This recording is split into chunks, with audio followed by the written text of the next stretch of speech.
Assalamualaikum warahmatullahi wabarakatuh. Bismillahirrahmanirrahim. Alhamdulillahi rabbil alamin wa bihi nasta'inu ala umuri dunya waddin. Wassalatu wassalamu ala asyrafil anbiya'i wal mursalin sayyidina wa nabiyyina wa maulana Muhammadin wa ala alihi wa sahbihi ajma'in. Rabbi shrah li sadri wa yassir li amri wahlul 'uqdatam min lisani yafqahu qawli. Subhanaka la 'ilma lana illa ma 'allamtana innaka antal alimul hakim. Bismillahirrahmanirrahim. Al-babul 'ashiru, bab yang ke-10 sekarang. Fi dzikri halil ardi wal qabri, dalam menerangkan keadaan bumi dan kuburan.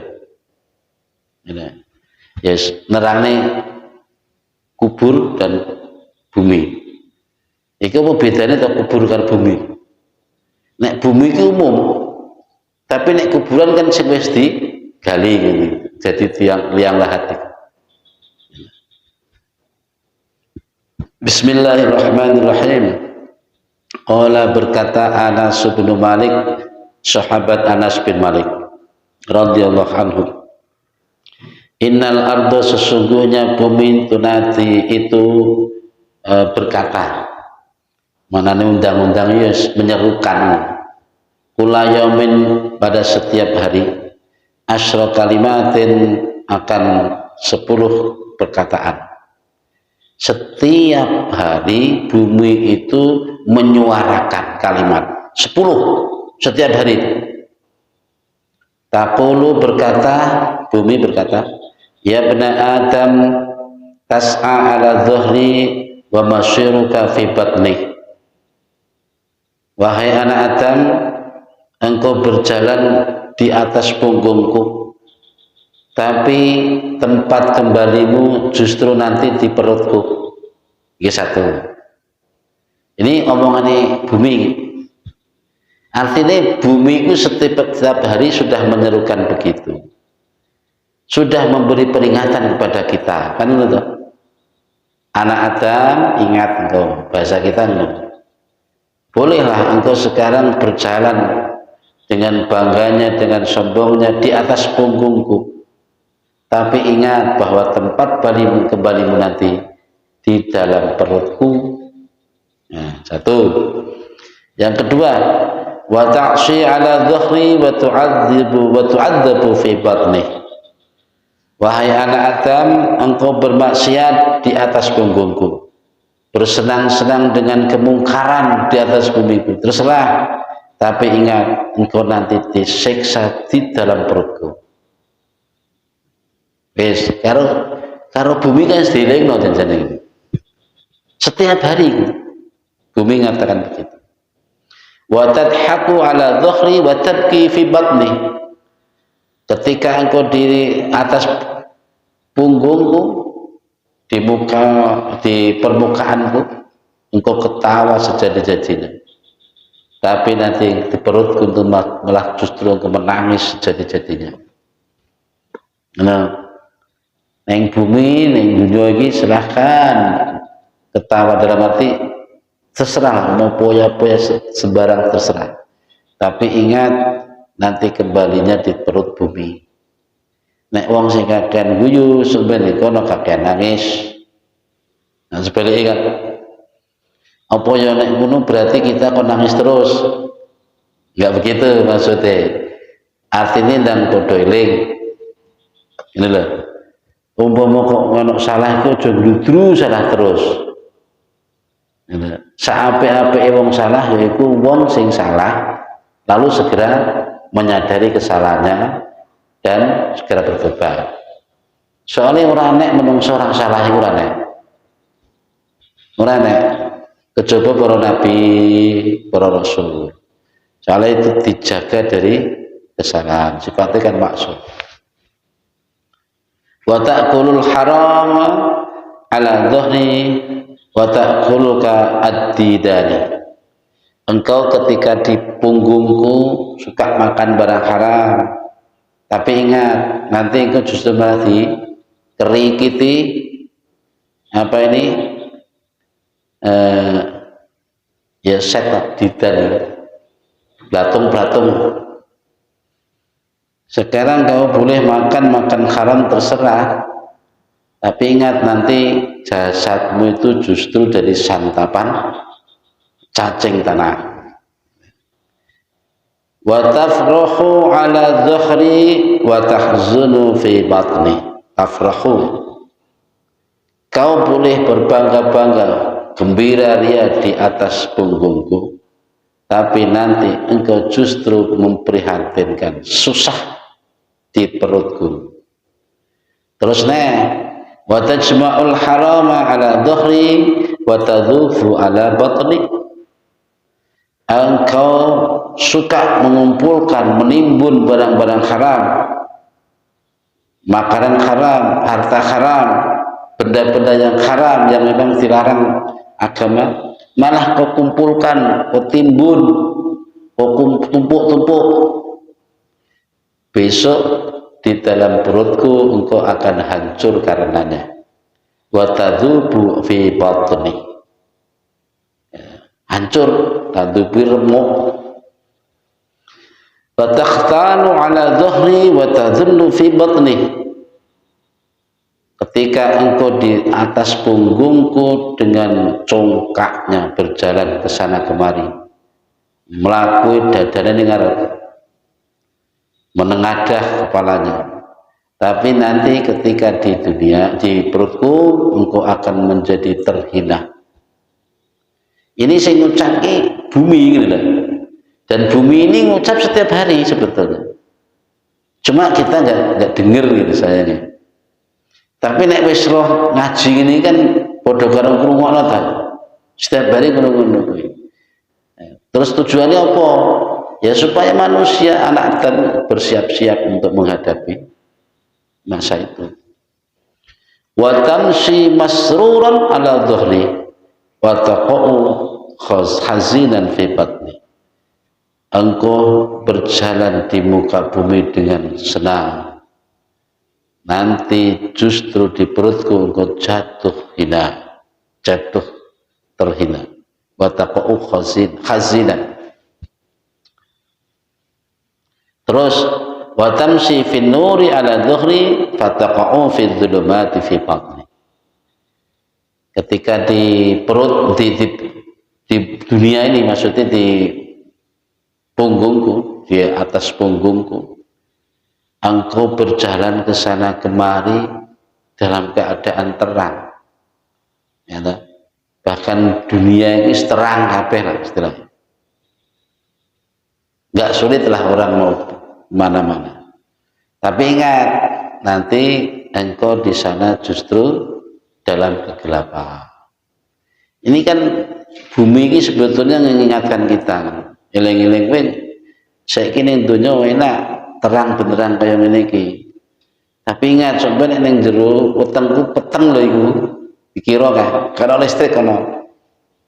Ngono. Maksudnya bumi kan mau ngilingno, maksudnya ngilingno.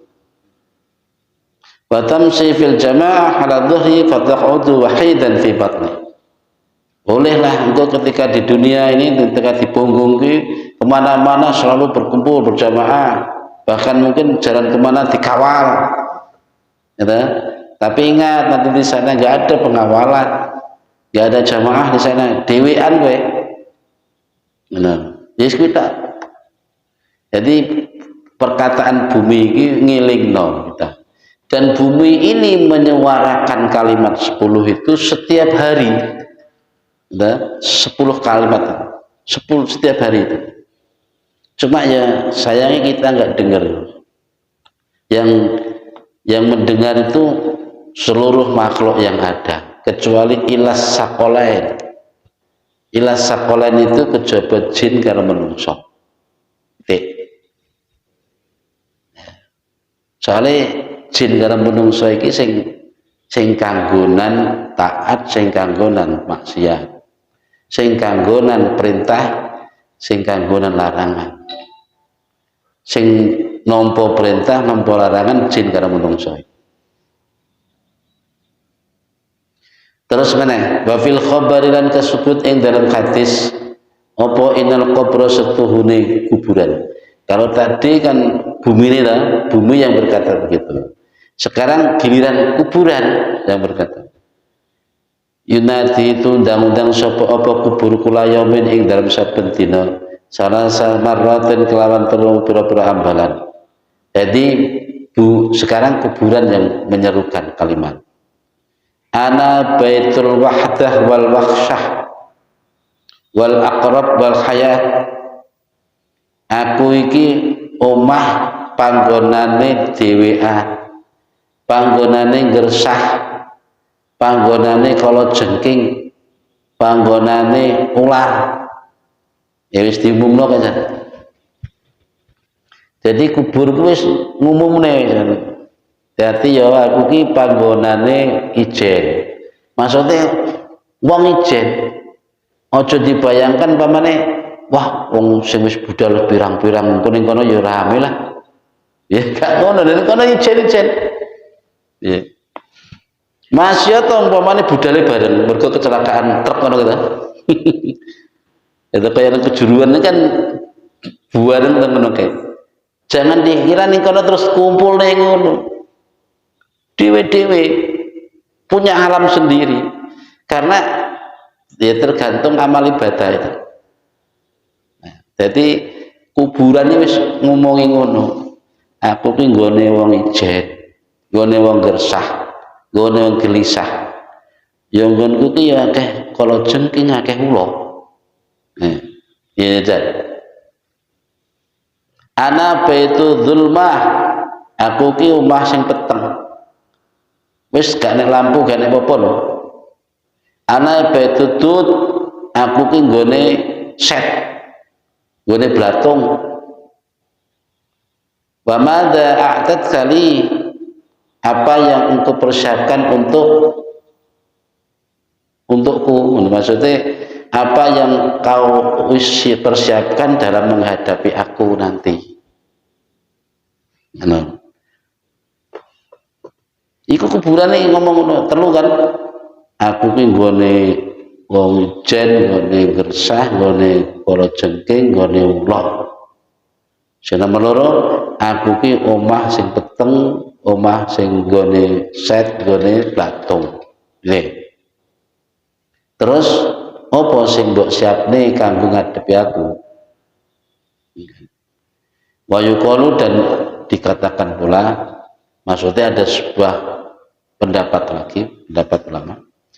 Apa anal kubra sesungguhnya kuburan iku nyati undang-undang apa kuburan kula yamin ing dalam saben dina khamsa marratin ing 5 pira-pira ambalan, kelawan 5 pira-pira ambalan. Artinya kali ini ada pendapat bahwa kuburan ini juga mengucapkan kalimat setiap harinya 5 kali. Kalau yang di atas tadi kan 3 kali. Kali ini 5 kali. Yang pertama, yaqulu, berkata kuburan, ana baitul wahdah. Misalnya di atas tadi, aku ki omahe ijen, omahe wong ijen. Faj'allah kamu nisan qiraatul Qur'an. Haja'alu, maka aku menjadikan engkau supaya tenang damai di sana. Dengan cara apa? Bacalah Quran. Jadi membaca Quran itu bisa menyebabkan orang bisa nyaman di kubur. Masya Allah ijen tapi nyaman. Wa ana baitu dzulmah. Aku ki tempat yang gelap gulita. Fanawwirni bi sholatil lail. Maka terangilah olehmu aku ini dengan sholat malam. Ini jawaban langsung loh ya. Kuburan. Jadi solusinya nek omah ijen, wong ijen kan gak nyaman toh. Supaya jadi nyaman kehidupannya gimana? Kalau kuburan disarankan banyaklah baca Quran. Kuburan berkata lagi, aku ki nggone peteng, makanya padangi aku ki dengan cara apa? Sholat malam. Nah, ini kan kita dapat jawaban toh. Ternyata sholat malam itu nanti bisa membuat kuburan seseorang bisa terang. Wa ana baitut turab fahmil firasa wa wal amalu sholeh. Ning nggonku gak remek rek. Ora apa iku gak ono kloso ya ora ono lasar apa-apa. Pokoke ambal ya enek. Makane nek arep nek nggonku nggawa rame, nggawa ambal. Ambale apa iku? Amal soleh. Nah. Jadi kuburan ki apian ngomongi sik. Gitu. Wis diomong ya Pak Dewi iki. Wa ana baitul ifa'a. Nah, ya. Nek tak delok maknane tak cari-cari ternyata ini. Aku itu panggonane uluh, panggonane hewan yang berbisa. Fahminit tiryak. Maka kalau mau ke sini bawalah penawar. Tiryakun sekali ini maknanya penawar. Jadi hati-hati nek ning nggonku iki aja heran, akeh ula berbisa, beracun mematikan. Makanya kudu nggawa obat penawarnya. Diomongi karo kuburan iki. Apa obat penawar? Wa bismillahirrahmanirrahim. Nggih. Bismillahirrahmanirrahim. Enek maneh wa ikhraqud dumu, mengalirkan air mata. Maksudnya mengalirkan air mata ini banyak-banyak menangis dosa di malam hari sambil bertobat. Iku penaware kuwi. Ngono. Ora kok nggo ramuan kok kene ngono. Penaware kuwi. Terus wa ana baitu su'ali mungkarin wa nakirin. Aku ki yo panggonan nanti pertanyaane mungkar nakir. Nek ngono ya apa fa aksir ala dhahri qaula la ilaha illallah Muhammadur Rasulullah. Maka perbanyaklah di dalam selama di atas punggungku ini, perbanyaklah ucapan la ilaha illallah Muhammadur Rasulullah. Liyumkina laka an tujibahu. Liyumkina drapun bisa mungkin laka kedue sira apa an tujibahu. Yen to jawabi sapa sira ing soal mungkar nakir. Ini pendapat sing guri iki ndok enak. Maksudnya kuburan ngomong tapi kayak solusi. Gitu ya. Ngomongnya kita betul-betul.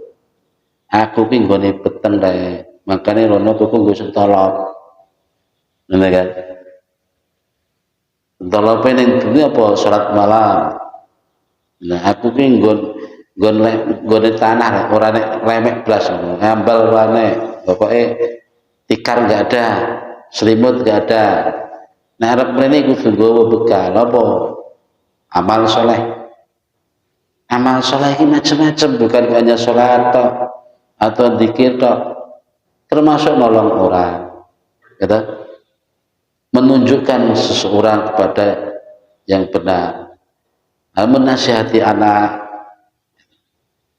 itu juga amal soleh. Amal soleh banyak lah, pokoknya amal yang bagus. Soleh kan bagus banget. Jadi tidak, konotasi kita jangan hanya terbatas pada sholat, zikir, baca Quran, bukan hanya itu. Lagi amal soleh.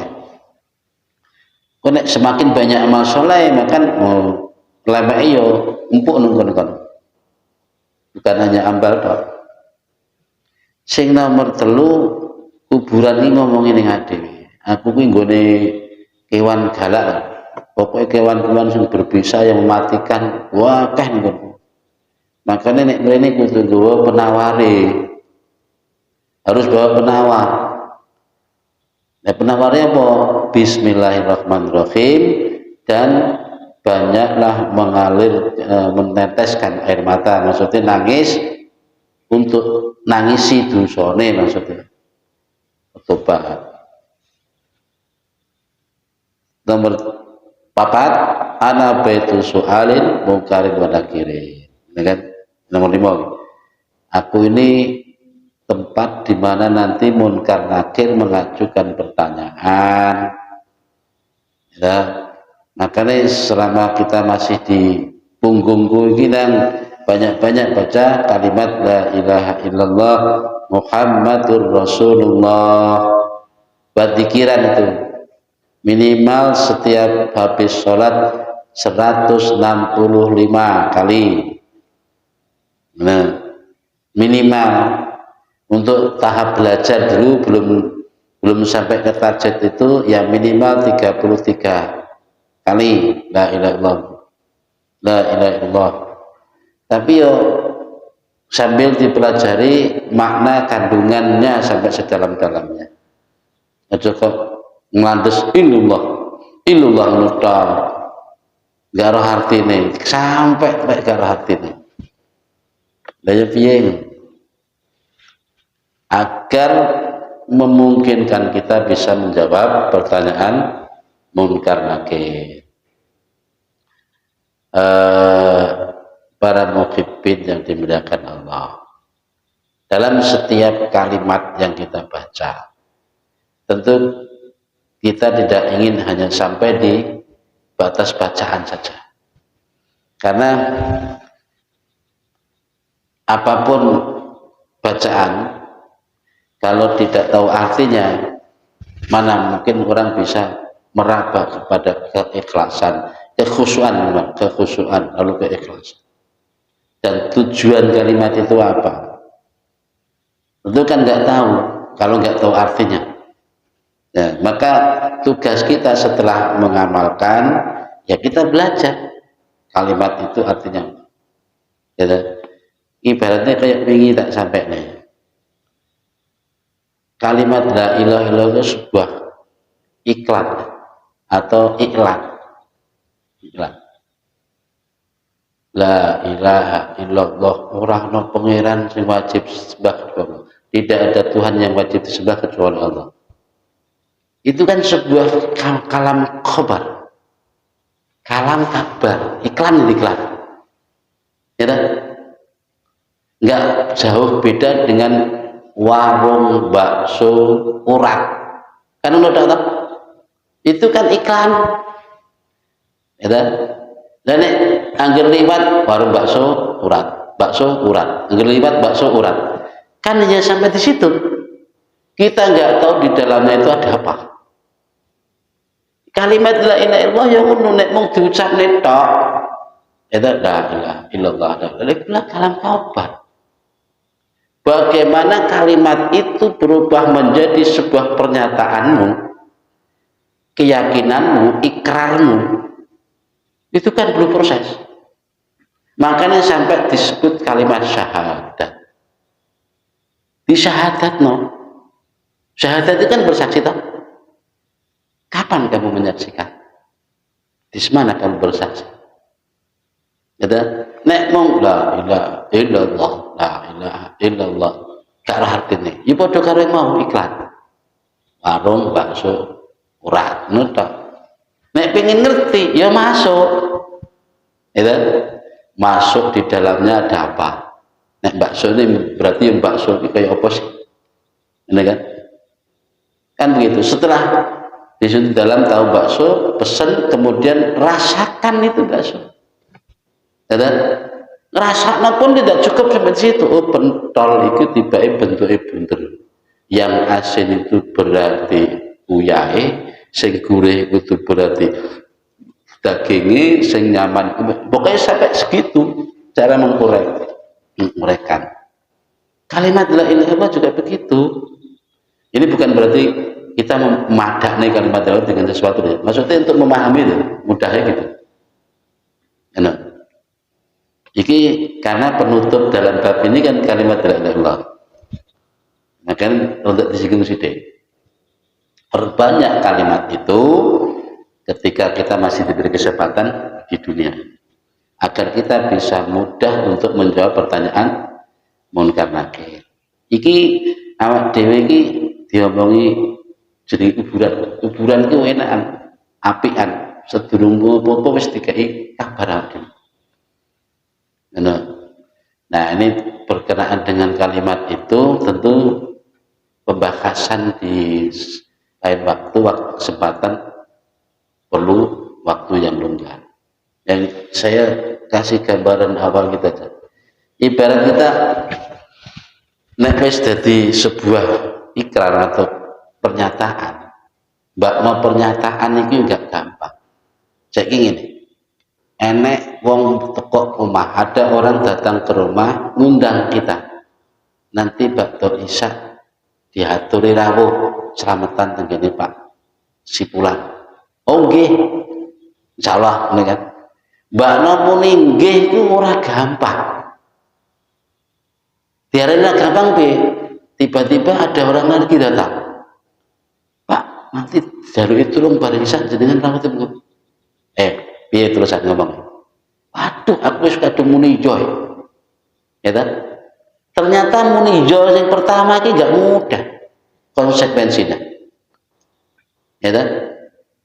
Sampai menggagalkan undangan berikutnya karena muni ijo gitu. Ya ta? Lah kita juga begitu, nek wis ngakoni pangeran iku Allah, ya iya iki mau. Padane muni ijo iki mau. Jadi nek wis ngakoni pangeran iku Allah, yakin nek Allah iku ya Maha welas, Maha asih, Maha sugih, Maha ngapura sembarang kali. Makanya butuh apa ini Gusti Allah ta? Nek jek lari ning gone liyane Gusti Allah, berarti yone ora tenanan. Kan gitu toh? Konsekuensinya kan ke situ ngono. Wong wis ngakoni nek Gusti Allah iki pangerane kok njaluk ning liyane Gusti Allah. Kita menyadari dan meyakini nek Allah itu Maha kaya. Kok anggere isuk cek ngleceh nih Gusti Allah. Iya, contohnya piye? Kowe sambat anggere isuk kowe sambat iku padha karo nyek pangeran. Dewe pangeran iki mau sugih kok. Enek kawula kok sumbat sambat. Ya ngono to.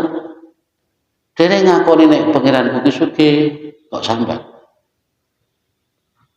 Kan ngono toh, konsekuensi kalimat itu sejauh itu seharusnya. Jadi ora kok mengucapkan tok la illallah, la illallah. Illallah muandas tapi gak roh artine. Ya. Belum lagi Muhammad Rasulullah. Dalam kitab termasuk Tuhan kita mengakui bahwa Nabi itu sebagai utusan dan hamba Allah. Konsekuensinya apa? Apa saja yang dikabarkan Nabi kita patut membenarkan, mentaati, ya, itba. Nah, ternyata apa saja yang dibawa Rasul, ya termasuk kabar-kabar sing menggembirakan, kabar yang menakutkan, kabar yang peringatkan, ya, termasuk Kanjeng Nabi nggawa kabar sok ya nek kiamat. Sok ki enek mizan, sok ki enek pitakon, sok ki enek neraka. Iki kan gawe kabar kan Nabi kabeh to nggawa. Dan di situ kita wajib percaya dan membenarkan. Itu masuk kerangka kandungan kalimat Muhammadur Rasulullah. Anu to. Jadi konsekuensinya begitu. Jadi dikongkon maca iki sing akeh, minimal maca sik lah. Kalau memang belum tahu artinya, belum nantinya kalau diuraikan kayak penginannya di khusus di kitab satu kan, la ilaha illa Allah. Ini kan semua sifat 20 itu terkandung di situ. Kan gitu? La sifat 20 yang terkandung di situ berapa? 5. Ilaha 6 di situ. Kita berapa? 11. Gitu. Ilah di situ cuma 1, yang selebihnya Allah. Itu kan butuh penjabaran. Jadi ternyata sifat 20 itu ada di kalimat la ilaha illallah. Insyaallah suatu saat lah kita sesekali kita buka. Sing penting ngene elinge nek pangeranku ki Allah, ya nek wis bicara Allah ki pikiran kita itu isian ning hal sing serba atau maha sempurna. Angen-angen Gusti Allah murah, murah Gusti Allah sempurna. Angen-angen Allah ki maha agung, agungnya Allah ki sempurna. Jadi serba sempurna, serba indah. Iku nek Gusti Allah. Jadi muni Allah ngono ki kudu pandangane sing serba maha. Ngono. Kadang nek wong wiridane Allah, Allah, Allah, Allah. Tapi ini dalam pikirannya, di alam pikirannya atau benak mau gelantungan tulisan Allah itu. Tidak? Dia bikin Allah, Allah, Allah. Tapi sing ketok ki mung tulisan kuwi. Ya ngono ya salah total to ya. Wong Allah itu mung asma. Allah itu kan jeneng itu. Yang kita tuju yang punya nama Allah itu. Jadi tembus itu maksudnya. Karena piye-piye itu butuh ngaji. Jika kalau ngaji orang Indonesia. Nah, kitab agama itu kandungannya ada di kitab-kitab ini, kitab kuning ini, kitab ini. Nah, kalau diji ya piye. Bismillahirrahmanirrahim. Al-babul hadi asyara bi dzikri da'iruh ba'dal khuruj. Wallahu a'lam bishawab. Al-Fatihah.